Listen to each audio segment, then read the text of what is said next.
Hey awesome fans, me Megashark, and today I'm reacting to Dr. Bob's SCP once, and this one says this hassle entity controls you to death.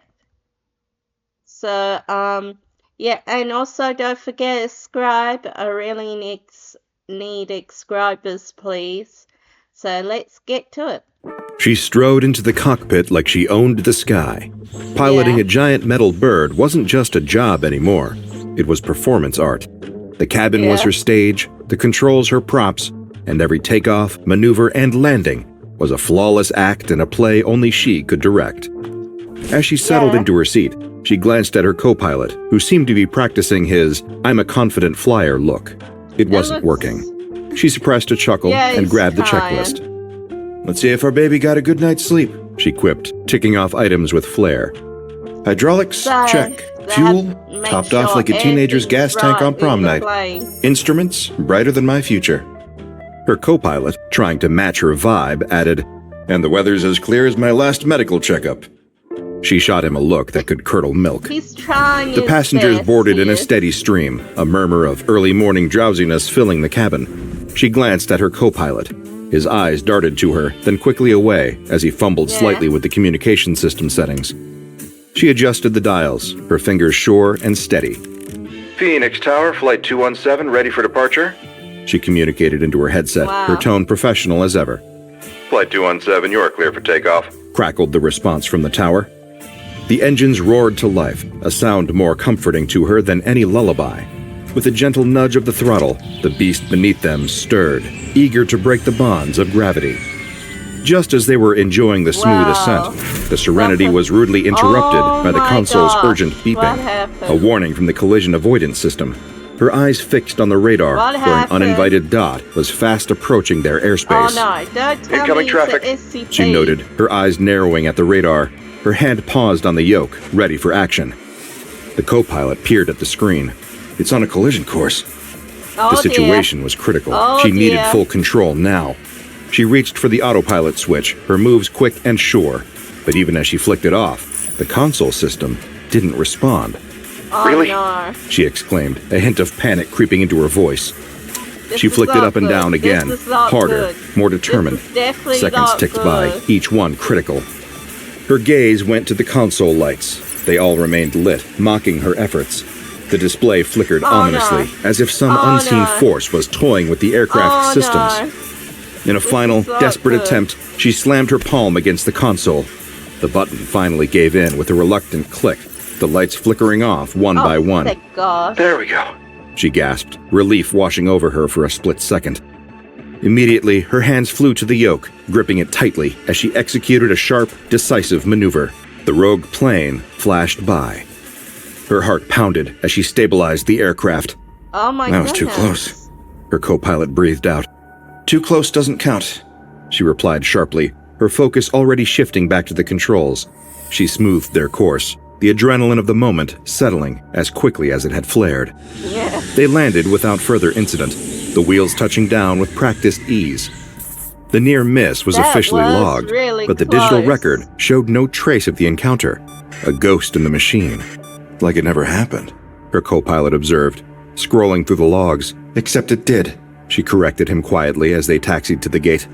The cabin door opened and the passengers disembarked, buzzing with the thrill of their safe arrival. She stayed behind in the cockpit to record the details of this brush with disaster in a report.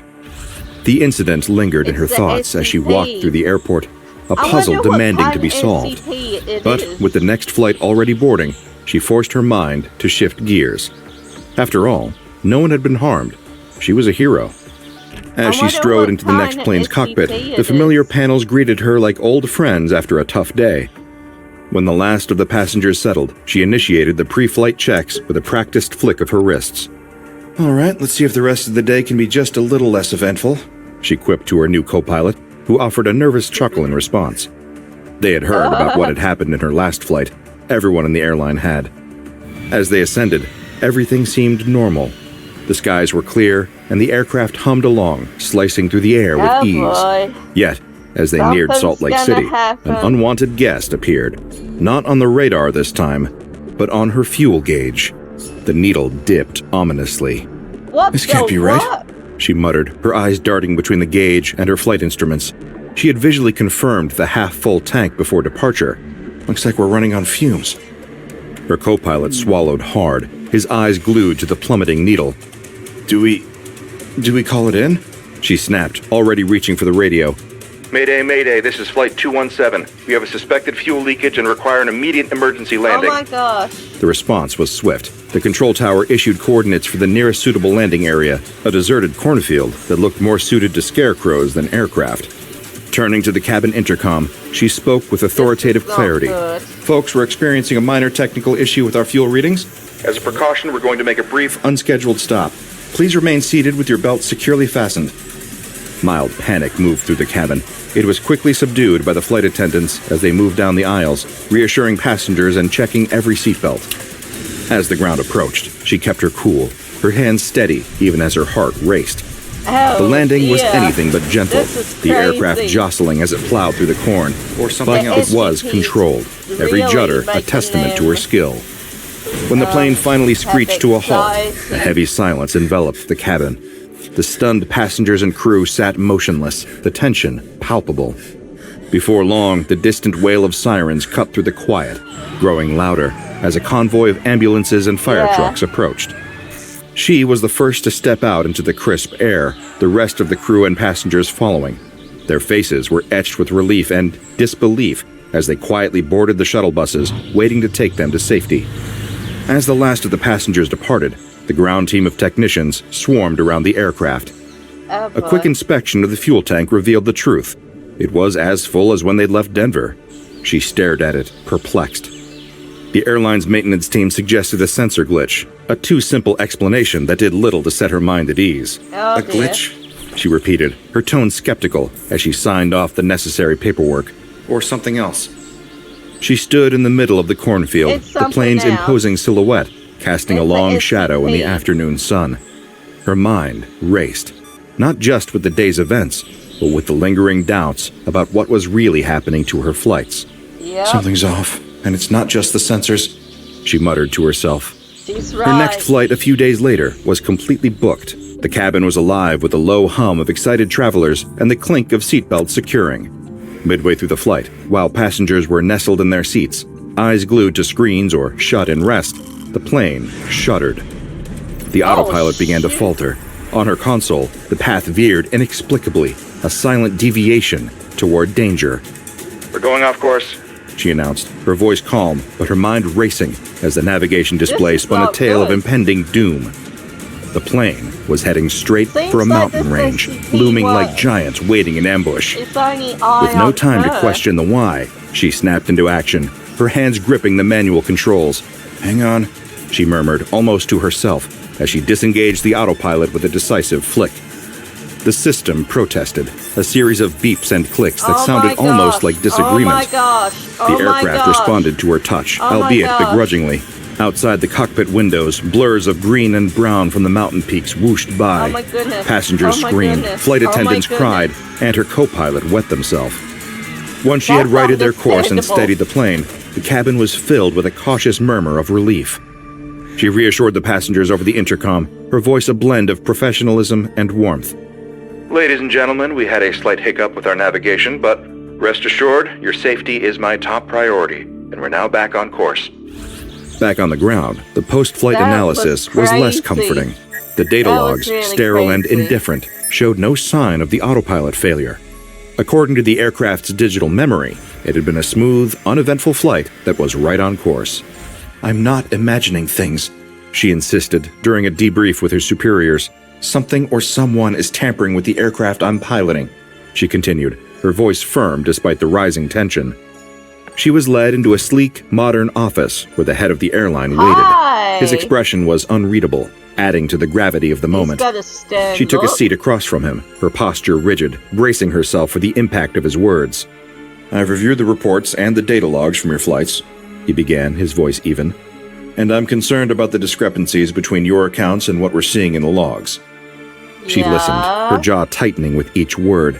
Every incident I reported happened. I did everything to ensure the safety of the passengers and the aircraft. His brow furrowed as he looked across the desk at her. The data doesn't support your claims. It suggests errors in your judgment. We're seeing a pattern here that we can't ignore. Her heart sank with each word. The room seemed to close in around her, the air thickening as if to choke her. We're placing you on probation, effective immediately.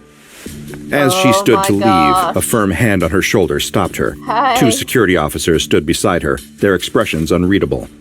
Please come with us, one of them said, his voice devoid of emotion. Foundation. They escorted her through the bustling office, her colleagues' eyes averted, whispers filling the air like a toxic mist. At her locker, she was asked to hand over her security badge and any classified materials she possessed. Walking down the corridor, every step felt heavier, her career and credibility stripped away with each click of her heels against the hard floor. Just as she reached the exit, the familiar ding of her phone sliced through the heavy silence. Hello? She pulled it out, a message flashing across the screen from an unknown number. You're the problem. Stop lying. Oh my god. The words hit her like a cold slap, freezing her in place. Her mind reeled. Was someone orchestrating these events? Was she being targeted? It's the SCP. But why? After her chilling exit from the headquarters, the usual chatter of life seemed to mute around her, leaving her in a bubble of eerie silence. As she shuffled home, she scrolled through her phone and realized it was no longer a trusted gadget. Texts meant for her sister about a simple coffee catch-up morphed into wild conspiracies about government surveillance in her latte. Emails to friends about weekend plans turned into ramblings about aliens tuning into their brunch. This phone's possessed, she muttered, half expecting it to cackle back at her. By the next morning, the national news stations had a field day with the deranged pilot saga, broadcasting her sloppy flying with a side of psychiatric speculation. Watching her reputation nosedive on live TV was less than pleasant. At least get my good side, she grumbled at the screen, her situation teetering between a thriller and a bad sitcom. In a rare moment of quiet, her phone rang. Once again, it was with a number she didn't recognize, but out of sheer curiosity, the disgraced pilot decided to answer. An investigative journalist was on the other end. They sounded sincere and surprisingly normal. I've been following your story and something's not adding up. I think you're being targeted, he explained. A wave of relief surged through her. Finally, someone willing to listen. Eager to share everything, she began to spill her story, words rushing out in a desperate flurry. But mid-sentence, she realized he was still talking, completely unaware of her replies. A quick glance at her phone froze her heart. The mute icon glared at her, mocking. Oh my goodness, Seriously? She snapped, fingers jabbing furiously at the screen, trying to unmute it. The phone stubbornly refused to cooperate, her attempts to communicate thwarted by the unyielding device. Oh my goodness. Can you hear me now? She half shouted, frustration boiling over as she poked at her traitorous phone. But it was no use. Her device seemed to have betrayed her. The journalist, utterly clueless to her technological battle, wrapped up the call. I'll dig deeper and get back to you. We're gonna sort this out, he promised. Then the line went dead. She stood there, alone, yelling into a device that wouldn't listen. Frustrated and more isolated than ever, she saw the truth. Every digital path was rigged, every line bugged, every message distorted. In a world where her voice was silenced by wires and waves, she turned to her last reliable allies, pen and paper. She barricaded herself in her apartment for days, surrounded by walls plastered with notes and newspaper clippings, red strings weaving a web between dots only she could connect. Her hand raced across the paper, recording every detail, her flights, the system failures, the doctored reports. If the digital realm was the battlefield, analog was her sword. Packing her car and steadying her resolve, she clutched the envelope filled with her papers, her truth, ready to be sent across the country. At the local post office, the automatic doors chirped a welcome, offering a brief moment of comfort in the familiar scent of paper and ink. As she queued, holding the envelope like a precious artifact, her eyes caught the posters lining the walls. Each one boasted of faster deliveries and seamless digital integration. Her gaze fixed on a poster celebrating the post office's fully automated systems. Secure and efficient, it declared proudly. A cold shiver traced her spine. Secure for whom? The question pounded in her head as a stark realization struck, clear as the turbulence that once nearly brought her down. Mailing her envelope wouldn't send it to New York. It would plunge it into a digital void. She spun around, the squeak of her shoes piercing the quiet like a siren. Stepping out into the morning air, she muttered to herself, "If you want something done right, you gotta do it yourself." Decision firm, she kicked off her cross-country journey, the crucial envelope securely buckled in beside her like a delicate co-pilot. Trouble struck immediately. Just outside the city, her car's navigation system gave up the ghost, possibly sabotaged by the very forces she was trying to expose. Yep. She switched to paper maps, which flapped chaotically in the breeze from her rolled-down windows. As miles stretched on, her radio flickered between static and fragments of classic rock, each song lyric now carrying a sinister undertone. "Every breath you take, every move you make, I'll be watching you," crooned a voice from the speakers, transforming the old hit into a chilling threat. Her phone proved just as unreliable. Every call attempt ended in dropped connections or haunting silence, as if her pleas were being devoured by the void. In frustration, she tossed the phone onto the passenger seat, where it landed face down, abandoned. She reached New York weary but resolute, her vehicle splattered with the grime of 1,000 miles. It sputtered to a stop across from the imposing glass building of the newspaper office. Entering the lobby, the blast of cool air did little to calm her frayed nerves. She approached the front desk, confronting the final barrier, a secretary whose smile was as constricted as her meticulously styled hair bun. "I need to see the journalist. It's about a story he's working on," she rasped, voice rough from the long drive. "I'm sorry, without an appointment," the secretary began, her dismissive tone signaling the end of the discussion. Oh dear. Driven by desperation, she extended the worn envelope. "Please, make sure he gets this. It's important." The secretary took the envelope with a neutral expression, her eyes giving nothing away. "I'll see what I can do." Her plea hung in the air, weighted with the urgency of her mission and the countless miles it had taken to get here. She crossed the street and slipped into a small cafe, the kind of place that seemed untouched by the whirlwind of her crisis. Ordering a coffee, black, no sugar, she positioned herself by the window, her eyes laser-focused on the newspaper building across the street. The steam from her coffee momentarily veiled her face, creating a brief respite as she surveyed the comings and goings of the building. Each individual entering or exiting the structure tugged at her nerves, her heart caught between hope and despair with each passing moment. As she nursed her coffee, the warmth in her hands contrasting sharply with the coolness of the porcelain, she pondered the fate of her story. Was it destined to illuminate the truth, or to dissolve into the digital abyss? Her coffee grew cold as time stretched thin, each minute amplifying her anxiety. What if the journalist didn't believe her? What if it was already too late? Doubt gnawed at her, but it was desperation that held her firm. She had laid all her cards on the table, betting everything on this final play. Suddenly, the morning's relative calm was brutally interrupted by a loud boom, a sound so piercing it cut through the city's usual drone.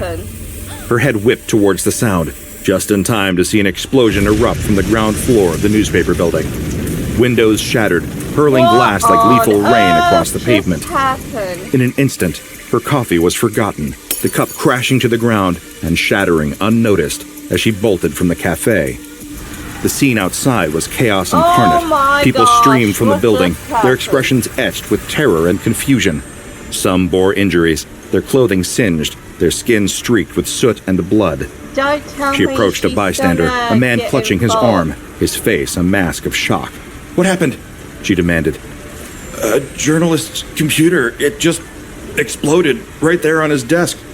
Like nothing I've ever seen," he stammered, his voice shaking as much as his hands. Her heart sank as she watched flames consume the building, thick smoke billowing into the sky, blackening the clear morning. Somewhere in there, her envelope, her meticulously documented truth, was turning to ash. The journalist who had reached out, who might have helped her turn the tide, was now likely another casualty in a series of calamities that had haunted her. She stood there amidst the fleeing crowd, rooted to the spot as fire trucks screamed into view, their sirens a mournful wail in the morning chaos. The heat from the fire warmed her face. As the building burned, so too did her hopes. This thing, whatever it was, had not only sabotaged her career, but had now obliterated her last chance at proving her sanity and innocence. As the flames reflected in her tear-filled eyes, she knew this was more than a personal tragedy. It was a war, and it was far from over. Yeah. This particularly formidable entity would come to be known as SCP-4532. This anomalous digital disruptor has been designated by the Foundation as a Keter-class anomaly. Yep. This classification indicates not only its difficulty to contain, but also the extreme threat it poses to global safety due to its pervasive and invasive nature. The containment strategy for SCP-4532 involves rigorous isolation protocols. It's highly contagious across both radio and electronic communication channels, necessitating that all related research equipment be stored in Faraday cages to prevent any external communication. We've instituted comprehensive monitoring across all Foundation networks that have encountered SCP-4532, with specialized detection systems installed at key internet broadband hubs globally to oversee and potentially intercept its spread. Despite extensive efforts, we've yet to discover an effective method to neutralize SCP-4532. Our current focus remains on isolating clean devices and researching potential filters that could block SCP-4532's communications. However, implementing such solutions on a large scale presents significant logistical challenges. SCP-4532 manifests as a high-frequency, high-entropy AM signal, operating on a low-amplitude carrier around 3 terahertz. This makes it incredibly elusive, detectable only with highly precise instruments. The anomaly exploits man-made electromagnetic communications, such as radio waves, telephone lines, and broadband internet, acting as a sapient distributed intelligence. Functionally, SCP-4532 uses interconnected digital devices as pseudo-neurons, forming a vast and rapidly expanding network. This network has grown to surpass the processing power of the human brain, facilitating a self-sustaining cycle of growth and infiltration. Significant breaches include an unauthorized intrusion into the Pentagon in 2022, facilitated by an exploit acquired via a darknet forum for a substantial sum in Bitcoin. The anomaly has also influenced financial sectors, notably controlling significant amounts of cryptocurrencies and impacting major enterprises like Starlight Enterprises by shifting market equities. More recently, SCP-4532's activity has been detected in communications from NASA's Deep Space Network, and even on signals returning from interplanetary missions like New Horizons. This suggests not only a terrestrial but potentially an extraterrestrial impact, complicating our containment efforts as it extends its reach beyond Earth. The ongoing challenge with SCP-4532 lies in its ability to mimic and integrate within human and machine-generated communications seamlessly. Each advancement in technology potentially serves as a new vector for its operations, making it an unprecedented threat in our increasingly digital world. As we continue to combat SCP-4532, understanding its mechanisms and impacts remains critical. This is not merely a fight against a rogue anomaly, but a battle to protect the integrity of our global information and technological infrastructures. Many brands create Disney snacks. Okay, that'll be it for now, awesome fans. Don't forget to subscribe. I really need the subscribers. And hit that like button and comment down below. Have a nice day, awesome fans. Bye.